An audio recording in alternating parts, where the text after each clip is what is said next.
Banyak orang tua, tapi sering bertengkar dengan menantu. Setiap saya nasihatin, keduanya tak ada yang mengalah. Kasih sarung tinju.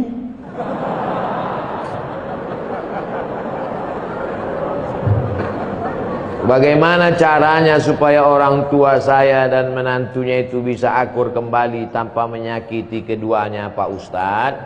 Arisan keluarga, undang Ustadz. Ustadz yang lembut, jangan ustadz yang keras kasar macam saya yang lembut. Ibu, bapak, lembut, baik. Nah, kasih tahu dia tentang bahayanya ini segala macam. Nanti dia yang ceramah. Bahannya dari bapak, tapi lidahnya yang dipakai lidah ustadz. Nah, gitu. Kalau saya nggak bisa, karena saya pernah dipakai gitu sama ketua masjid. Bahannya dari ketua masjid, pakai lidah saya. Siapa yang meminta sedekahnya kembali, maka dia seperti anjing yang menjilat muntahnya. Karena masukan dari ketua masjid, ini ada sedekah yang diminta kembali. Jadi saya sampaikan gitu. Setelah selesai acara, mohon maaf Pak Ustadz, yang disindir nggak datang. Jadi sejak itu saya nggak mau. Nyindir-nyindir itu nggak mau. Kalau ada to the point, mana orangnya gitu. Ya, tapi kalau untuk ini nggak bisa. Jadi adik-adikku sekalian, walaupun udah ngaji, nggak bisa menceramahi dia, karena orang tua itu tidak pernah melihat kita ini besar. Ibu melihat anak ibu walaupun udah kuliah, dia tetaplah anak kecil yang umur 2 tahun belajar berjalan. Nggak pernah kita melihat anak-anak itu dewasa. Makanya kalau ada anak yang ngomong, saya ini udah dewasa mama. Enggak, kamu anakku. Enggak pernah dewasa dia. Maka pakai lidah ustadz tadi. Masalah warisan. Jadi jangan lagi acara arisan keluarga itu cekakak cekiki, foto nggak tentu arah. Kita udah selesai dengan itu. Tapi fotonya tetap, silaturahimnya tetap, tapi diisi dengan apa target yang mau dicapai dari silaturahim itu. Sehingga bergizilah ceramah-ceramah arisan-arisan keluarga, pertemuan bulanan, anak-anak menantu, pertemuan bulanan bulan September tentang harta warisan. Ramai yang datang.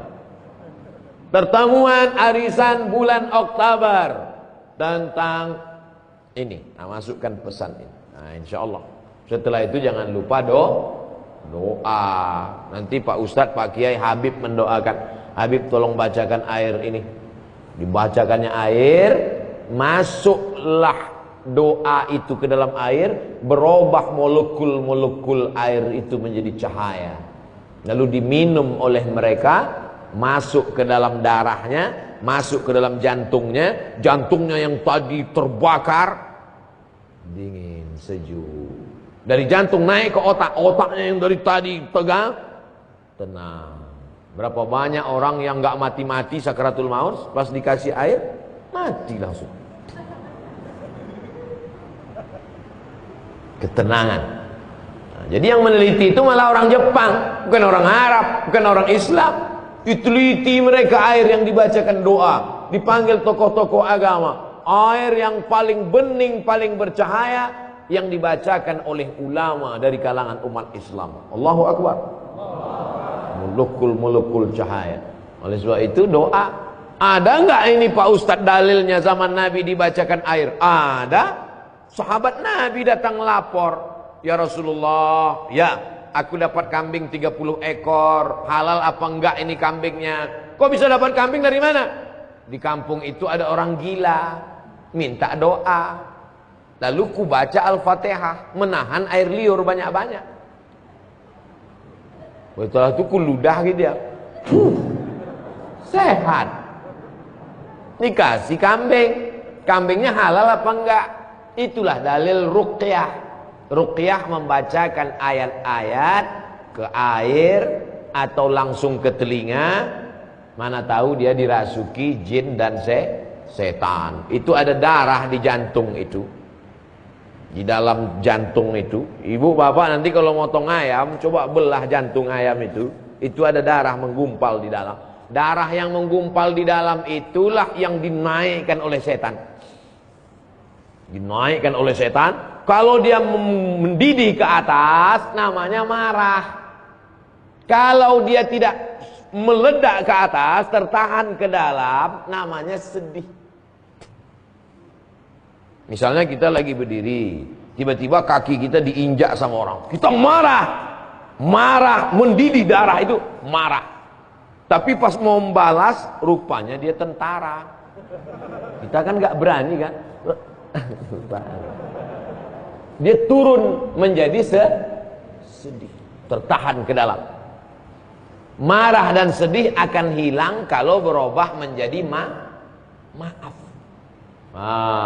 Islam tidak mengajarkan kita larut dalam kemarahan, tidak pula larut dalam kesedihan, tapi dia hilang dengan maaf. Itu dengan doa-doa itulah orang menjadi maaf.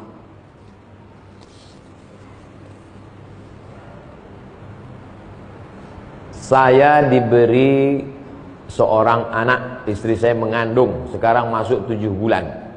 Apa amalan afdal untuk saya sebagai suami untuk kebaikan kandungan? Perempuan yang sedang hamil itu hatinya risau, takut nanti melahirkan susah, takut nanti sesar, takut diganggu jin. Maka hatinya tenang dengan zikir, banyak-banyak sholawat. Allahumma sholli ala sayyidina Muhammad wa ala ali sayyidina Muhammad. Allahumma sholli ala sayyidina Muhammad wa ala ali sayyidina Muhammad. Makanya Pak Kiai selalu nyuruh, gimana nih Pak Kiai, istri saya hamil?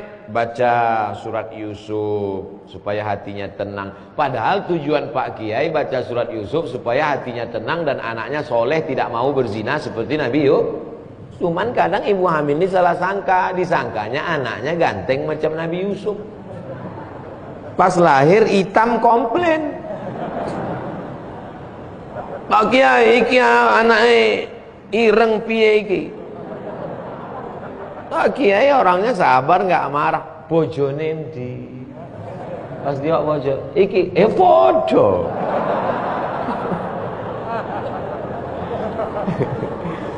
Setelah itu kita jangan salah paham dulu. Jadi kalau ada ustadz nyuruh baca sholawat, baca ayat kursi, sesungguhnya itu supaya emosional si ibu tenang. Kalau ibunya tenang, anaknya juga ikut tenang. Salatullah salamullah ala taha rasulillah. Salatullah salamullah ala yasin habibillah. Tawassalna bi bismillah wa bil hadi rasulillah wa kulli mujahidin lillah bi ahlil badri ya Allah. Ibunya tenang, anaknya tenang, suaminya tenang, maka mudah melahirkan. Kalau otot-ototnya kaku, dia stres, dia takut, itu susah melahirkan. Tenang, mudah, asyik lahir.